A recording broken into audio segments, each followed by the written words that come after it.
Halo, labdien! Labdien. Gribēju jautāt par iespēju saņemt vakcīnu. Jūs droši vien man numuru atradāt mājaslapā, tieši par to pētījumu, tā kā atbildu. Ja būs jāzvana bērnu slimnīcas, tam tālrunītim, tad jūs tur pierakstīs. Nē, es tieši par to pētījumu gribu uzzināt. Labi. Vai vēl ir spēkā? Jā. Aha. Un no kāda vecuma var bērniņu atvest? No 4 līdz 6. Aha. Tā, lai uzsākot vēl ar tie 6. Labi, un kā tur ir dažādas vakcīnas, vai viss ir vienā? Sanāk tā, ka principā vakcīna ir viena, bet ar dažādu stiprumu antigēnu tām, sanāk tiem antigēniem vienā ir bišķiņ vairāk tur vējbaka komponenta, vienā ir vairāk maslaņa, bet kuri jūs tieši saņemat, to jūs paši nezināt. To zina tikai pētījuma daktars, notiek randomizētā, tā kā izlozē. Un, jā. Aha. Un varētu būt tā, ka bērns saņem arī placebo tās vakcīnas vietā? Tā nav placebo vakcīna, bet tā ir tā kā kontrolas vakcīna. Tā ir arī tieši tāda pati, bet cita ražotāja. Respektīvi bērns bez aizsardzības noteikti nepaliek. Tā vienkārši ir jau reģistrēta tāda kombinētā vakcīna, bet cita ražotāja. Labi. Un kā tur ir kaut kā iepriekš jāpierakstās, jo būtu aktuāli un negribās gaidīt līdz tai skolas vecuma? Jā, cik gadiņības ir šobrīd? 4. Jā, droši, tiešām mēs varam kaut vai tagad norunāt jau, kad jūs esat ar mieru nākt. Kad jūs atnākat pie pirmajā vizītē, mēs jums visu izstāstam. Tad tas, ko mēs darām, mēs paņemam asins paraudziņu. To varbūt tā iepriekš pabrīdina, bet parasti bērni tiek ar to galā nav liels problēmas. Mēs paņemam asins analīzi. No vēnas? Vai no pirkstiņa? Aha, no vēnas. No vēnas, jā. Mēs veicam šo te vakcināciju un iedodam jums tādu ēdienas grāmatu, kas ir tāds tā kā telefons pašiem savs. Katru dienu būs jāatbild uz pāris jautājumiem, bet tur tiešām paņem 2 minūtes, tur vai ir, piemēram, tā injekcijas vieta, kā izskatās, vai tur ir temperatūra. Tad mēs sazvanamies par to vakcīnu, par to laiku, vēl ar jums vairākas, 2 reizītes, un tad jums jāatnāk būs vēlreiz 40. dienu. Jā, kaut kā tā.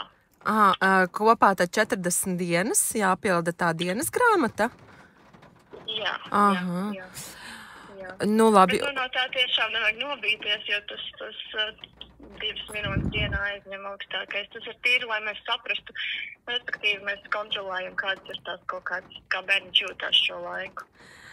Bet vai jūs vienkārši varbūt arī kaut kāds blaknīts vai kaut kas nopietnāks? Es nezinu, droši vien jau, ka jau ir kāds, kas jau ir inicējis to potu. Jā, ir jau vairāk bērniņi iekļauti, tiešām pagaidām viss kārtībā. Un arī īstenībā, jo tā nav pilnīgi jauna vakcīna, tāda vakcīna jau ir bijusi. Nav tā, ka tas ir kaut kas pilnīgi jauns. Doma vienkārši ir tāda, ka šobrīd dažotājs ir pamainījis bišķiņu stiprumu dažādām tām komponentām. Viņi satur tātad 4 antigēnus, ir masals, maslīns, epidēmiskie paratīti ciltiņš un vējbakas. Un tad šajā gadījumā vienkārši bišķiņu tā kā, piemēram, vienā ir vairāk stiprāka vējbaka un vienkārši skatīties to efektivitāti. Tāpēc arī mēs ņemam tās asins analīzes, lai pēc tam paskatītos to antivielu dinamiku. Respektīvi, jūs tā kā zināsiet, cik tā aizsardzība respektīvi ir laba. Tā pavadoma ir tā kā... tāpēc jau arī ieinteresēja, kaut kas jauns mums arī te iesaka. Labi. Bet, ja drīkst vēl jautājumu, vai, teiksim, ir dzirdēts, ka, ja piedalās tomēr pētījumā, ir kaut kāda apdrošināšana vai tur, veselības vai kaut kas tāds arī tiek piedāvāts? Kādā ziņā apdrošināšana? Ja tomēr bērnam gadās kādas nopietnākas tur problēmas, pēkšņi kaut kas negaidīts. Jebkuru arī citām vakcīnām, ja kaut kas notiek, tad ziņo noteikti Zāļu valsts aģentūrai, tur jau ir tās attiecīgi, nekas tāds konkrēts kā pētījumam, bet kā pret jebkuru medikamentu, ja kaut kas notiek, tad tas tiek izskatīts. Jā. Viņš Latvijā ir kā reģistrēts, jā? Nav tā kā... Es kaut kā slikti dzirdu tagad. Piedodiet, un tas medikaments ir reģistrēts Latvijā? Nu, tā ir pētījuma vakcīna, tāpēc viņš ir izpētes procesā, lai reģistrētu, jā, tādā vietā. Nu, un sanāk tas bonus, ka bērns saņem ātrāk to otro devu, un ka tur vēl veibakas klāt papildus. Jā, ka vienā potē tieši tā, jo dažreiz ir tā situācija, ka līdz tiem 7 gadiem tomēr kaut kā attīstās kaut vai tās pašas veibakas, ka neiztur to no 1 gada līdz 7. Šeit, saņemot ātrāk, tā aizsardzība jau ir ātrāka. Nu jā, tas jau ļoti aktuāli, jo tagad tās masalas arī sāk aktualizēties, un ar veibakām jau ļoti slimo. Bet, ja viņš ir saņēmis jau veibakas, kad bija pēc kalendāra, tas nekas, ka pa virsu vēl būs?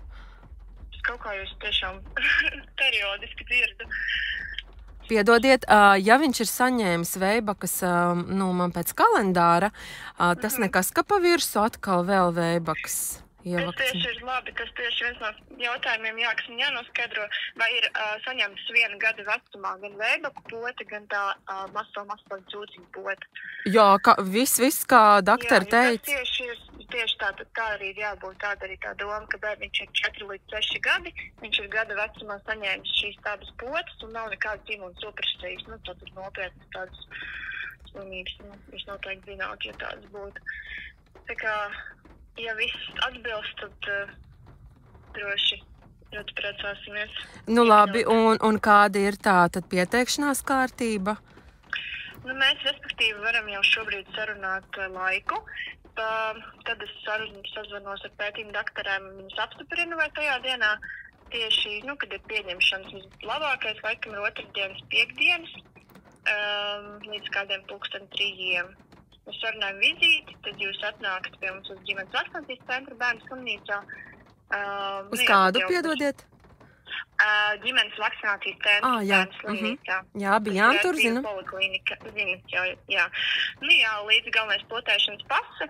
Un neko vairāk arī no jums mēs neprasām. Un vēl ir tā, ka mēs apmaksājam jums ceļu, vienalga no kurienes jūs braucat, un arī tajā dienā jūs varat aiziet paēst kopā ar bērniņu, un tad mēs arī tos čekus jūs pēc tam man atsūtat, to mēs detaļas izrunāt, un tad mēs apmaksājam arī jums tā kā pusdienas. Tā doma ir. Aha, un vai bērniņam arī tur ir jāpaliek, jānovērojas tajā dieniņā, vai uzreiz braukt? Tas ir kopumā apmēram stundu, tas viss process, kamēr tos papīrus, kamēr aiziet tur uz tais analīzes, bet tā speciāli, tā novērošana skaitās pusstundiņa, bet tas ietrūkst tajā, kamēr mēs jums apmācam to dienas grāmatu un tā. Tā kā ir rēķināties ar stundu, bet ilgāk gan droši vien, ka nē. Nu, un vai būtu vēl tad kaut kas būtu jāzina par to, kas tur dokumentos ir kaut kāds piekrišanas noteikti, jā? Jā, to jums arī uz vietas doktori izstāst, jūs to tad parakstat, bet tas viss tiešām tiek izrunāts, jums kādi jautājumi, mēs visu atbildam, un arī pat, ja jūs pārdomājat, vai jūs tiešām tāda brīva izvēle, nav nekas spiests. Un tātad tie bērniņi, kur jau ir saņēmuši šo te jauno, viņi jūtas ok? Jā, tiešām, ko es varu teikt, nekas tāds nav bijis. Tā kā, ir iespējams tos sagaidāmās reakcijas, kā pēc jebkuras potes, tur temperatūras vai tā rociņa. Nu jā, tas jau normāli. Tieši tā, tās sagaidāmās, citam ir, citam nav, bet to jau mēs... Nē, tas jau tieši labi, jo tā imunitāte tad jau sāk strādāt un viss aiziet. Labi. Tad kā darīt? Kad jūs būtu paši gatavi nākt? Mēs te paši esam Pierīgā jā. Teiksim, 10. oktobrī jums būtu kāda iespēja? Kādos laikos? Pagaidām mēs varam tā provizoriski sarunāt, sakot, jāsazinās ar doktoriem, bet, varam mēģināt vai rīta pusē, kaut kādiem 9-10, vai varbūt 1, kad jums pašiem labāk. Rīta puse darētu, tā kā. Rīta puse bet labāk, es vienīgi iedomājos, man bišķiņ jāapspriežas ar vīri, jo es izdomāju, kā saku, un es apspriedīšos, ja drīkst, un tad jau... mēs varam tad darīt tā, ja jūs man apspriežaties par šo laiku, noskaidrošu, varbūt kādas ir tāds tiešām reālie laiki, kad es jūs varu pierakstīt. Un tad varbūt jūs man atzvanat vai kad jūs tā kā sarunājat ar vīru vai kā labāk. Nu tad, ja viņš akceptēs, tad es piezvanīšu, jo viņš bišķiņ tāds uz tām potēm kaut kā pēc tā Covida viņš tur tā skatās, bet, es saku, ka ir jauna un nevar vienkārši neizmantot to iespēju, ja pilnīgi tā. Jā, jā. Jā, tas viss notiek tiešām speciālistu uzraudzībā, bērnu slimnīcā un ja kaut kas, tad jūs teiksim tā labākajā vietā, kur vakcinēties. Tā. Jā, bērnu slimnīcā cepur nost, tur ir tiešām vislabākie, cik es esmu. Jā, paldies jums pagaidām. Jā, varbūt tās pasakiet man savu vārdu, lai es zinu, ka kaut kādu kontaktu. Ja kas tad? Es sākumā apspriedīšos, un tad es jums piezvanīšu, jā? Es atvainojos. Labi, jauku dieniņu. Visu labu.